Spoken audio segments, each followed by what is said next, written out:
شروع اللہ کے نام سے جو بڑا مہربان نہایت رحم والا ہے۔ یاسین، قسم ہے قرآن کی جو حکمت سے بھرا ہوا ہے۔ اے محمد صلی اللہ علیہ وآلہ وسلم، بے شک تم پیغمبروں میں سے ہو سیدھے رستے پر۔ یہ خدائے غالب اور مہربان نے نازل کیا ہے تاکہ تم ان لوگوں کو جن کے باپ دادا کو متنبع نہیں کیا گیا تھا متنبع کر دو، وہ غفلت میں پڑے ہوئے ہیں۔ ان میں سے اکثر پر خدا کی بات پوری ہو چکی ہے، سو وہ ایمان نہیں لائیں گے۔ ہم نے ان کی گردنوں میں طوق ڈال رکھے ہیں اور وہ ٹھوڑیوں تک پھنسے ہوئے ہیں تو ان کے سر الل رہے ہیں، اور ہم نے ان کے آگے بھی دیوار بنا دی اور ان کے پیچھے بھی، پھر ان پر پردہ ڈال دیا تو یہ دیکھ نہیں سکتے۔ اور تم ان کو نصیحت کرو یا نہ کرو ان کے لیے برابر ہے، وہ ایمان نہیں لانے کے۔ تم تو صرف اس شخص کو نصیحت کر سکتے ہو جو نصیحت کی پیروی کرے اور خدا سے غائبانہ ڈرے، سو اس کو مغفرت اور بڑے ثواب کی بشارت سنا دو۔ بے شک ہم مردوں کو زندہ کریں گے، اور جو کچھ وہ آگے بھیج چکے اور جو ان کے نشان پیچھے رہ گئے ہم ان کو قلم بند کر لیتے ہیں، اور ہر چیز کو ہم نے کتاب روشن یعنی لوح محفوظ میں لکھ رکھا ہے۔ اور ان سے گاؤں والوں کا قصہ بیان کرو جب ان کے پاس پیغمبر آئے، یعنی جب ہم نے ان کی طرف 2 پیغمبر بھیجے تو انہوں نے ان کو جھٹلایا، پھر ہم نے تیسرے سے تقویت دی تو انہوں نے کہا کہ ہم تمہاری طرف پیغمبر ہو کر آئے ہیں۔ وہ بولے کہ تم اور کچھ نہیں مگر ہماری طرح کے آدمی ہو، اور خدا نے کوئی چیز بھی نازل نہیں کی، تم محض جھوٹ بولتے ہو۔ انہوں نے کہا کہ ہمارا پروردگار جانتا ہے کہ ہم تمہاری طرف پیغام دے کر بھیجے گئے ہیں، اور ہمارے ذمے تو صاف صاف پہنچا دینا ہے اور بس۔ وہ بولے کہ ہم تم کو نامبارک دیکھتے ہیں، اگر تم باز نہ آؤ گے تو ہم تمہیں سنگسار کر دیں گے اور تم کو ہم سے دکھ دینے والا عذاب پہنچے گا۔ انہوں نے کہا کہ تمہاری نحوست تمہارے ساتھ ہے، کیا اس لیے کہ تم کو نصیحت کی گئی، بلکہ تم ایسے لوگ ہو جو حد سے تجاوز کر گئے ہو۔ اور شہر کے پرلے کنارے سے ایک آدمی دوڑتا ہوا آیا، کہنے لگا کہ اے میری قوم، پیغمبروں کے پیچھے چلو، ایسوں کے جو تم سے صلاح نہیں مانگتے اور وہ سیدھے رستے پر ہیں۔ اور مجھے کیا ہے کہ میں اس کی پرستش نہ کروں جس نے مجھے پیدا کیا، اور اسی کی طرف تم کو لوٹ کر جانا ہے۔ کیا میں ان کو چھوڑ کر اوروں کو معبود بناؤں؟ اگر خدا میرے حق میں نقصان کرنا چاہے تو ان کی سفارش مجھے کچھ بھی فائدہ نہ دے سکے، اور نہ وہ مجھے چھڑا ہی سکیں۔ تب تو میں صریح گمراہی میں مبتلا ہو گیا۔ میں تمہارے پروردگار پر ایمان لایا ہوں، سو میری بات سن رکھو۔ حکم ہوا کہ بہشت میں داخل ہو جا۔ بولا کاش میری قوم کو خبر ہو کہ خدا نے مجھے بخش دیا اور عزت والوں میں کیا، اور ہم نے اس کے بعد اس کی قوم پر کوئی لشکر نہیں اتارا، اور نہ ہم اتارنے والے تھے ہی۔ وہ تو صرف ایک چنگھاڑ تھی آتشیں، سو وہ اس سے ناگہاں بجھ کر رہ گئے۔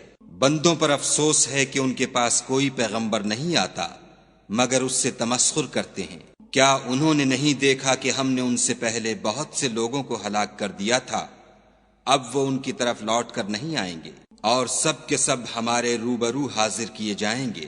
اور ایک نشانی ان کے لیے زمین مردہ ہے کہ ہم نے اس کو زندہ کیا اور اس میں سے اناج اگایا، پھر یہ اس میں سے کھاتے ہیں۔ اور اس میں کھجوروں اور انگوروں کے باغ پیدا کیے اور اس میں چشمے جاری کر دیے تاکہ یہ ان کے پھل کھائیں، اور ان کے ہاتھوں نے تو ان کو نہیں بنایا، تو پھر کیا یہ شکر نہیں کرتے؟ وہ خدا پاک ہے جس نے زمین کی نباتات کے اور خود ان کے اور جن چیزوں کی ان کو خبر نہیں سب کے جوڑے بنائے۔ اور ایک نشانی ان کے لیے رات ہے کہ اس میں سے ہم دن کو کھینچ لیتے ہیں تو اس وقت ان پر اندھیرا چھا جاتا ہے، اور سورج اپنے مقرر رستے پر چلتا رہتا ہے۔ یہ خدائے غالب اور دانا کا مقرر کیا ہوا اندازہ ہے۔ اور چاند کی بھی ہم نے منزلیں مقرر کر دیں، یہاں تک کہ گھٹتے گھٹتے کھجور کی پرانی شاخ کی طرح ہو جاتا ہے۔ نہ تو سورج ہی سے ہو سکتا ہے کہ چاند کو جا پکڑے، اور نہ رات ہی دن سے پہلے آ سکتی ہے، اور سب اپنے اپنے دائرے میں تیر رہے ہیں۔ اور ایک نشانی ان کے لیے یہ ہے کہ ہم نے ان کی اولاد کو بھری ہوئی کشتی میں سوار کیا، اور ان کے لیے ویسی ہی اور چیزیں پیدا کیں جن پر وہ سوار ہوتے ہیں، اور اگر ہم چاہیں تو ان کو غرق کر دیں، پھر نہ تو ان کا کوئی فریاد رس ہو اور نہ ان کو رہائی ملے، مگر یہ ہماری رحمت اور ایک مدت تک کے فائدے ہیں۔ اور جب ان سے کہا جاتا ہے کہ جو تمہارے آگے اور جو تمہارے پیچھے ہے اس سے ڈرو، تاکہ تم پر رحم کیا جائے، اور ان کے پاس ان کے پروردگار کی طرف سے کوئی نشانی نہیں آئی مگر اس سے منہ پھیر لیتے ہیں۔ اور جب ان سے کہا جاتا ہے کہ جو رزق خدا نے تم کو دیا ہے اس میں سے خرچ کرو، تو کافر مومنوں سے کہتے ہیں کہ بھلا ہم ان لوگوں کو کھانا کھلائیں جن کو اگر خدا چاہتا تو خود کھلا دیتا، تم تو صریح غلطی میں ہو۔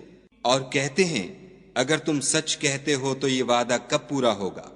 یہ تو ایک چنگھاڑ کے منتظر ہیں جو ان کو اس حال میں کہ باہم جھگڑ رہے ہوں گے آ پکڑے گی، پھر نہ تو وصیت کر سکیں گے اور نہ اپنے گھر والوں میں واپس جا سکیں گے۔ اور جس وقت سور پھونکا جائے گا یہ قبروں سے نکل کر اپنے پروردگار کی طرف دوڑ پڑیں گے، کہیں گے اے ہے ہمیں ہماری خوابگاہوں سے کس نے جگا اٹھایا؟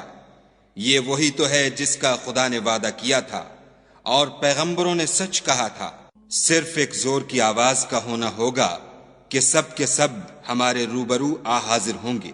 اس روز کسی شخص پر کچھ بھی ظلم نہیں کیا جائے گا اور تم کو بدلہ ویسا ہی ملے گا جیسے تم کام کرتے تھے۔ اہل جنت اس روز عیش و نشاط کے مشغلے میں ہوں گے، وہ بھی اور ان کی بیویاں بھی سایوں میں تختوں پر تکیے لگائے بیٹھے ہوں گے، وہاں ان کے لیے بیوے اور جو چاہیں گے موجود ہوگا۔ پروردگار مہربان کی طرف سے سلام کہا جائے گا، اور گناہ گارو تم آج الگ ہو جاؤ۔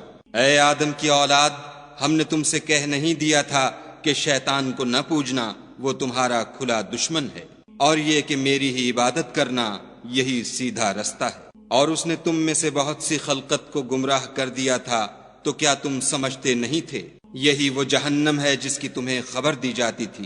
سو جو تم کفر کرتے رہے ہو اس کے بدلے آج اس میں داخل ہو جاؤ۔